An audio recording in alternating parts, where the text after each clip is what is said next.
Chiyanga nchifya muno chalo chakowela vibanda shifinga pwisho mutende paline ni mwana wa mfumu tangulilya na makaswa shitinane lyochimo bantu mweo andi wasango buchingo mwishinelya chilama shila yonse chingilile nyumweo andi lesa tata mubenaine tungulule ninkasa shandi yendo lwendo pamona bashila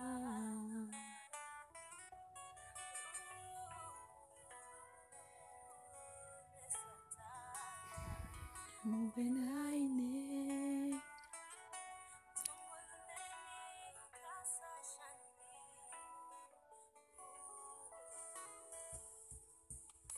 talalikeni kumutima wandi tata ukukule umapana ndune chilaka chilakecha chilecha nse nekamilo usuwa wenu baine shilekeni tonde ishina lyenu tata pame mushandi tile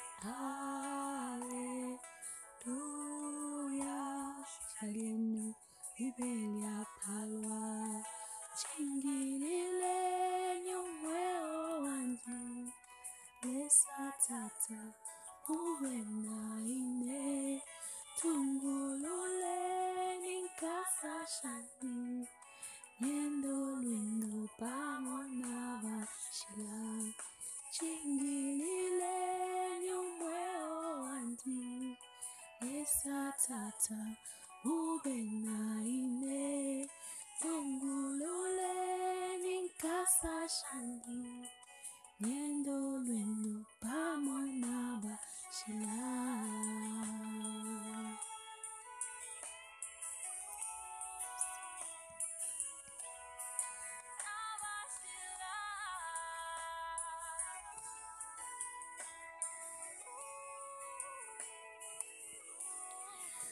chingilile nyumweo wandi lesa tata ubenaine tungulule ninkasa shandi yendo lwendo pamona bashila chingilile nyumweo wandi lesa tata ubenaine tungulule ninkasa shandi nupamona bashila.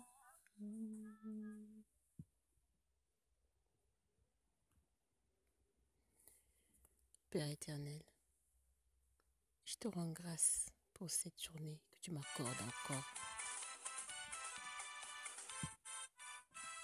Que tu m'accordes encore, Seigneur. Parce qu'il t'a plu dans ta grande miséricorde de me faire voir encore ce jour. Merci, Père. Que cette parole que je vais partager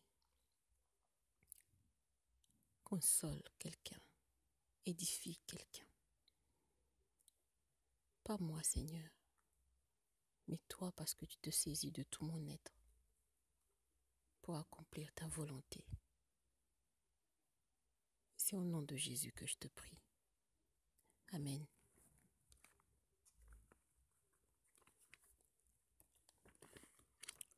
Bien-aimés, ce jour, je vais partager avec vous un texte que j'ai découvert un jour où j'ai entendu un homme de Dieu prêcher. C'est l'histoire de Jaël Vous la connaissez peut-être. Allons dans Juge, chapitre 4, versets 17 à 23. Je lis.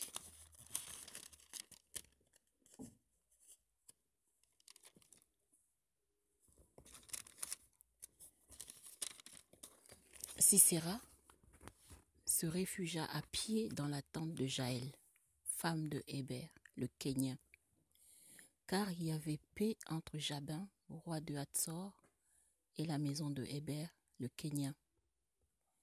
Jaël sortit au-devant de Sisera et lui dit : « Entre, mon seigneur, entre chez moi, ne crains point. » Il entra chez elle dans la tente, elle le cacha sous une couverture, et il lui dit : « Donne-moi, je te prie, un peu d'eau à boire, car j'ai soif. » Elle ouvrit l'outre du lait, lui donna à boire et le couvrit. Il lui dit encore : « Tiens-toi à l'entrée de la tente, et si l'on vient t'interroger en disant : Y a-t-il ici quelqu'un ? Tu répondras : non. » Jaël, femme de Héber, saisit un pieu de la tente, prit en main le marteau, s'approcha de lui doucement et lui enfonça dans la tempe le pieu qui pénétra en terre. Il était profondément endormi et accablé de fatigue, et il mourut. Comme Barak poursuivait Sisera, Jaël sortit à sa rencontre et lui dit : « Viens, et je te montrerai l'homme que tu cherches. » Il entra chez elle, et voici, Sisera était étendu, mort, le pieu dans la tempe. En ce jour, Dieu humilia Jabin, roi de Canaan, devant les enfants d'Israël. Et la main des enfants d'Israël s'appesantit de plus en plus sur Jabin, roi de Canaan, jusqu'à ce qu'il ait exterminé Jabin, roi de Canaan.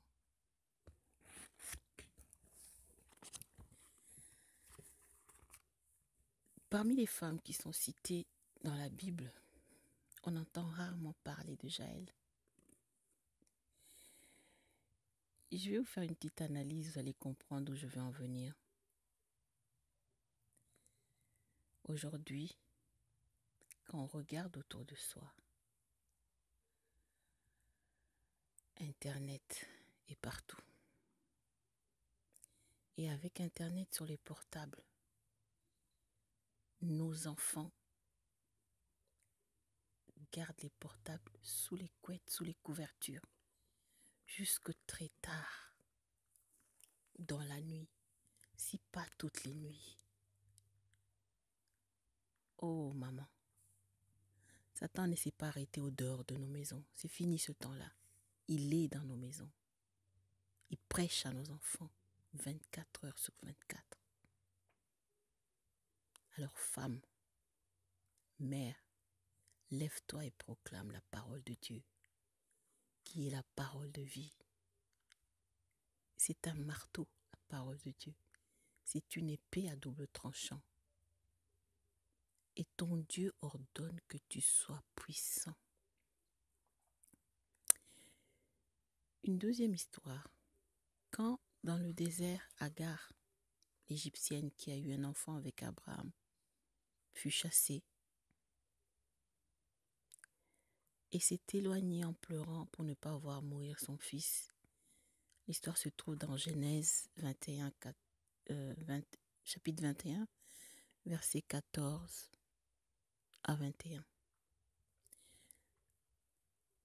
J'étais intriguée par le fait que elle s'éloigne pleurant pour ne pas voir son fils. Dieu lui dit : Agar, j'ai entendu les pleurs de l'enfant. Il ne lui dit pas en premier : j'ai écouté tes pleurs. Eh maman, nos enfants pleurent parce que les familles sont déchirées, parce qu'ils passent par des choses difficiles et qui n'ont personne avec qui les partager. Nos enfants pleurent Rappelons à Dieu que quand Ismaël, l'enfant d'Agar, a pleuré, il a entendu du ciel, il a répondu et il a agi. Il a donné une réponse à Agar. L'eau ne se trouvait pas loin d'Agar, mais il a fallu que Dieu intervienne. Maman, lève-toi, ceins ton pagne, crie à Dieu, supplie pour ta maison, supplie pour ton enfant, supplie pour ton quartier, pour ta ville. Satan te décourage en te faisant croire que tu ne peux rien, que tu ne vas pas être écouté. Laisse-moi te dire, il a peur de la femme. Une femme qui se lève pour combattre, c'est une guerrière redoutable. Parce que mon Dieu dit que c'est quand je suis faible que je suis forte. Et je sais aussi que la joie de l'Éternel est ma force. Il m'a dit, prie sans cesse, en tout temps, faites toutes sortes de prières, en tout lieu. Nous sommes en guerre, maman. Ce n'est pas contre la chair et le sang, mais c'est contre les dominations, les autorités.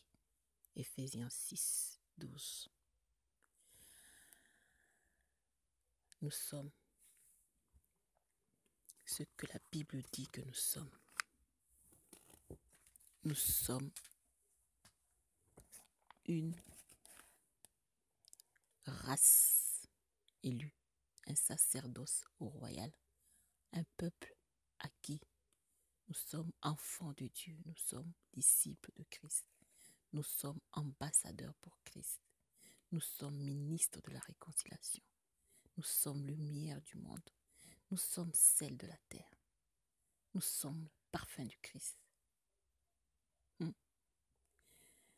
Alors si je suis ambassadeur pour Christ, quand les agents ténèbres viennent jusque dans ma maison, ils déclarent la guerre.